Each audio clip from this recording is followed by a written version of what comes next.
Love Serye TV. Fooled by Billionaire's Love, tunghayan na po natin ang ikasiyam na bahagi.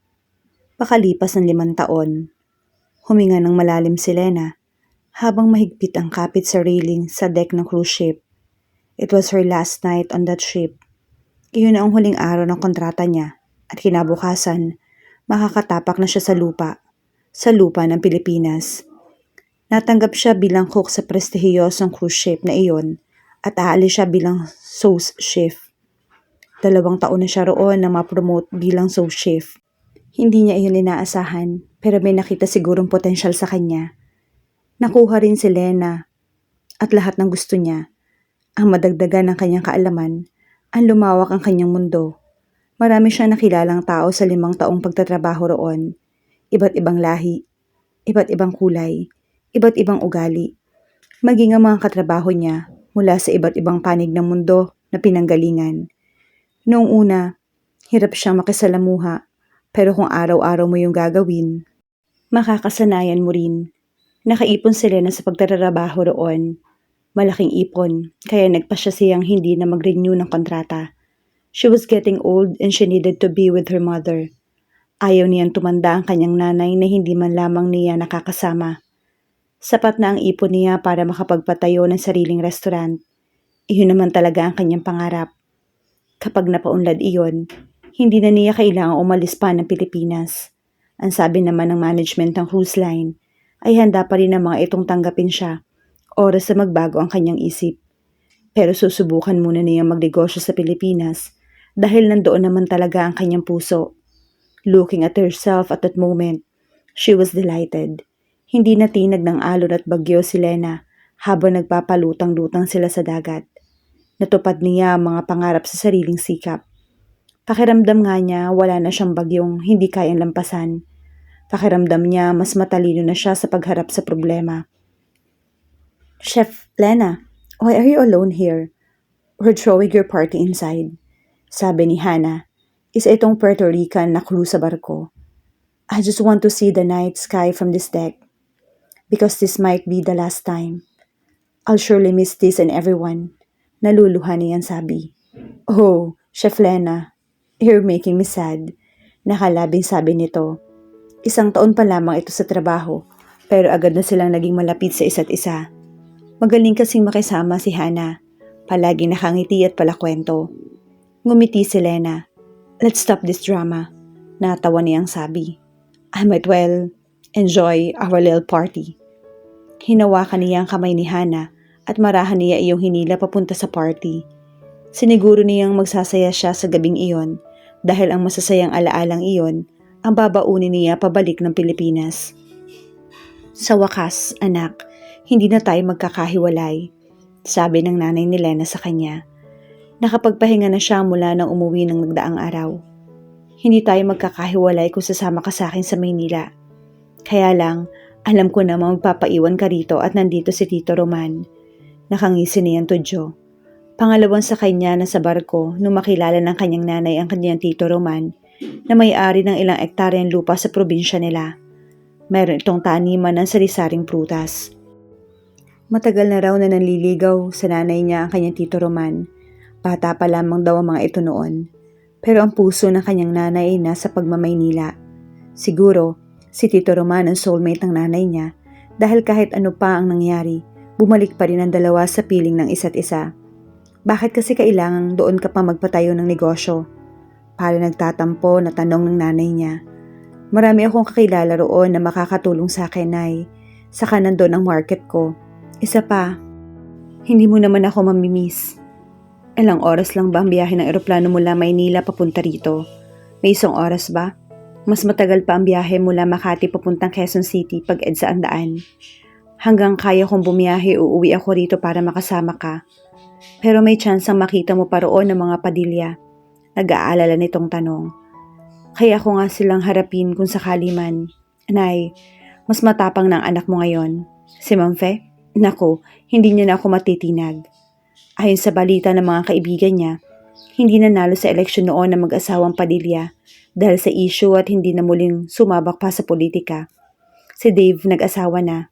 Mula sa mayamang angkan din ang nakuha nito. Tuwing naiisip ni Lena si Dave, natatawa siya. Paano niyang nagiging soulmate ng kapatid niya? Kaya nang hindi siya gaanong abala sa trabaho sa barko. Nag-research siya tungkol sa soulmates at sa dami ng kanyang nabasa. Nahilo siya at hindi alam kung alin sa lahat ng iyon ang totoo. Ang sabi sa ibang article, ang soulmate daw ay pwedeng magulang, kapareha, pinsan, kapatid, kaibigan o estranghero na gigising sa iyong kaluluwa. Mayroon namang kwentong reincarnation, na reincarnate daw minsan ang dalawang kaluluwang dating mag-boyfriend bilang magkapatid naman, mag-ina, magkaibigan o kung ano man sa bagong buhay ng mga ito bilang tao. Si Ken, wala siyang balita. Ayaw niyang makatanggap ng balita mula rito dahil ayaw niya itong namimiss. Ang huling balita mula kay Nick na tinawagan pa siya habang nasa barko ay nagtatanong-tanong pa raw si Ken tungkol sa kanya, nangangamusta. Pero hindi malinaw kay Lena kung may girlfriend na o sariling pamilya si Ken dahil pinipigilan talaga niya ang mga kaibigan tuwing nararamdamang magkukwento ang mga ito. Sa kanilang apat, si Kathy lang ang masasabing may matinong love life, engaged to be married na ang loka. Si Nadia, abala pa rin sa pagpapayaman at si Nix, mas mahal pa rin ang musika. Ang tatay niya, sinubukan makipag-usap sa kanya pero hindi niya pinagbigyan. Hindi pa handa si Lena. At kahit sa puntong yon, duda pa rin siya kung handa na nga siya. May sugat pa. Hindi na malalim pero may kirot pa rin. Isang klase ng sugat na ayaw matuyo-tuyo. Ang sabi ng kanyang nanay, baka raw kailangan lang ng pagpapatawad para gumaling na. Siguro nga. Bago sumakay ng barko si Lena, pinatawad niya ang kanyang nanay sa pagtatagong ginawa nito sa pagkatao ng tatay niya. Bakit daw hindi rin niya iyon ibigay kay Nante Padilla? Hindi naman kasi madali. Ang kanyang nanay, naramdaman ni Len ang pagmamahal sa buong buhay niya. Kaya kahit nung malaman niya ang buong katotohanan, ay madali niyang napatawad. Pero ang tatay niya, nalalabuan siya. 2 linggo lang nanatili sa Bicol si Lena. Nagpunta rin agad siya sa Maynila, kung saan mayroon siyang condominium unit. Hindi yun mamahalin tulad ng iba. At sa mga kilalang tao sa bansa, simple lang yon at sapat na para sa nag-iisang tulad niya. Hinuhulugan niya ang kondong iyon mula pa noong unang tapak niya sa barko. Noon man kasi nagplano na siya. Tuwing uuwi siya ng Pilipinas at makikipagkita sa mga kaibigan, sa kondo na iyon siya tumitigil. She was glad that she could stay there for good. Masaya ako nakabalik ka na, sabi ni Hershey. Ito ang una niyang bisita mula na magpunta siya ng Maynila. Masaya rin akong sa wakas ay nagising ka na sa katotohanan. Nakataas ang isang kilay na sabi niya. Bago siya umuwi, ipinalitan ni Hershey na hiniwalayan na nito ng tuluyan ang tatay ni Vince. 5 taong tiyaga ni Hershey ang lalaki dahil bulag na bulag sa pag-ibig. Pineperahan lang ito ng walang iya. Sinasaktan pa kapag hindi nabibigyan ng pera. Hindi rin naman daw inaalagaan si Vince. Natututuloy magkaroon ng galit sa puso ang inaanak niya sa sarili nitong ama. Nasasaktan siya para kay Vince dahil alam niya ang pinagdaraanan nito. Sa isang anak, bayani, idolo at tagapagligtas dapat ang mga tatay. Pero sa mga matalino ni Vince, ang mga tatay pa ang dahilan kung bakit sila nasasaktan, kung bakit pakiramdam nila ay wasak ang pagkatao nila. Huwag mo nang ipaalala, Lena, please. Pakiusap ni Hershey. Fine, nakonsensya niya ang sagot. Siya nga pala, business na lang ang pag-uusapan natin. Tulungan mo ako sa mga plano ko. At buong maghapon sila nagplano. Marami pa silang aasikasuhin at sisimulan iyon sa pagtatayo ng maliit na establishment sa lupang nabili niya ilang taon na ang nakararaan. Ang lupa ay pag-aari ng boyfriend ni Kathy, kaya naging madali ang transaksyon at nabili niya ng mura. Nagpapasikat kasi noon sa kanya ang boyfriend ni Kathy na si Dan, kaya sinamantalan niya na. Alam mo, kapag hindi na ako busy, dalhin mo rito ang inaanak ko at miss ko na yon. Sabihin mo ipag-shopping ko siya ng kahit na anong gusto niya. Teka, ano nga bang gusto ng isang yon? Tanong ni Lena. Gadgets, ano pa ba? Maghapon yun sa tablet na kaharap. Nangungonsumi na rin nga ako. Reklamo ni Hershey na tinawanan niya lang. Mabuti pa to, may anak na nangungonsumi. Samantalang siya, 2 taon na lang at 30 na. Hayon at single pa rin siya. Hindi napigilan ni Lena ang mapaluha nang ganapin ng ribbon cutting para sa restaurant niyang pinangalan ng Lens Fusion House. Fusion Foods ang naisip niyang i-market dahil doon siya nahasa nung nasa barko siya. Ang kaibahan, kaya niyang pababain ang presyo sa restaurant para tangkilikin iyon, hindi lang ng mayayaman kundi ng masa. Maliit lang yung restaurant, 6 na mesang pang-4 na tao, at ilang mataas na slide tables na tinernohan ng high chairs. Mukha iyong elegante pero kaya talaga ng masa. Ang presyo kung tutuusin. Naglagay siya ng menu book sa labas ng restaurant para makita ng mga mapapadaan na hindi ginto ang presyo ng mga pagkain nila. Congrats anak, hindi mo alam kung gaano ako ka-proud sa'yo.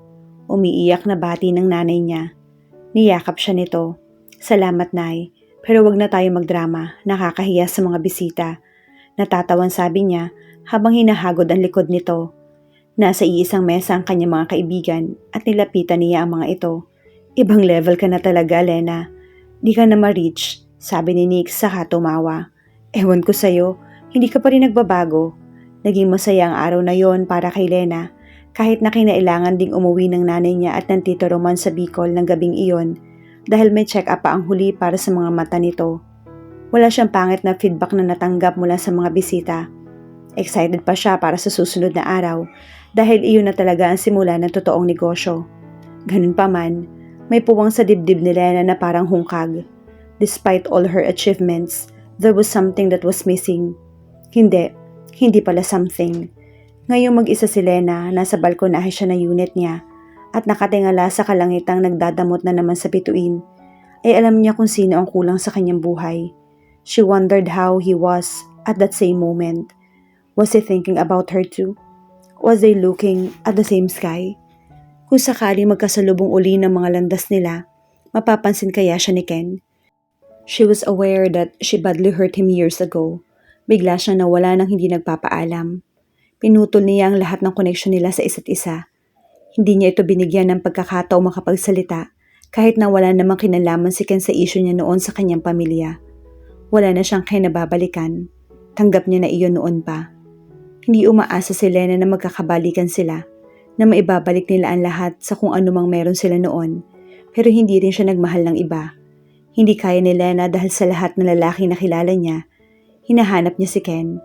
At kung may magugustuhan siya, dahil lang yun sa nakikilala niya si Ken dito. Sa huli, maiisip niyang unfair siya at bibitaw rin bago pa man mag-umpisa. Wherever you are right now, I hope you're happy. Bulong niya sa hangin. Sana dalhin niyon kay Ken ang mensahe niya. 3 linggo na ang Lena's Fusion House. So far, so good. Dahan-dahang dumarami ang mga customers nila. Nakakatanggap din sila ng positive reviews sa social networking sites. Sa panahon ngayon, ang social media na talaga ang pinaka-effective na advertisement place. Pagod na pagod si Lena, kaya agad niyang inihiga ang nangalay na likod sa malambot na sofa. Hindi man muna siya nagbihis, ni hindi nga siya nagtanggal ng sapatos. Papikit na ang kanyang mga mata nang tumunog yung doorbell. Baka nandoon na si Hershey. Tamad na tamad siyang bumangon at binuksan ang pinto para lang matigilan. Hindi si Hershey ang bisita niya kundi si Nante Padilla. Sir, mapait niyang bati. Anak, wala po kayong anak dito. Panunuplan niya agad. Lena, please, hayaan mo naman ako magpaliwanag. Pakiusap nito. At dahil pagod, wala siyang lakas para makipagtalo pa. Niluwangan niya ang pagkakabukas ng pinto at pinapasok ito. Ilang sandaling katahimikan bago ito nagsalita. Hindi ko alam kung paano ko sisimulan ng paghingi ng tawad sa iyo, Lena. Naiintindihan ko kung bakit hindi mo ako mapatawad. Pero paulit-ulit ko pa rin hihilingin sa iyo yon. Hindi ko sinasadyang mahalin yung nanay mo sa maling panahon. Maluha-luha ang tatay niya habang sinasabi yon. Ayaw mang tanggapin ni Lena ay sinseridad ang nakikita niya sa mga mata nito. Nagpatuloy ito. Nabuo ka. Ang sabi ko sa nanay mo, tumakbo kami. Magtago. Magsama. Pero ayaw niya. Ang gusto niya, umalis na lang pero hindi ko kayang wala siya. Wala kayo.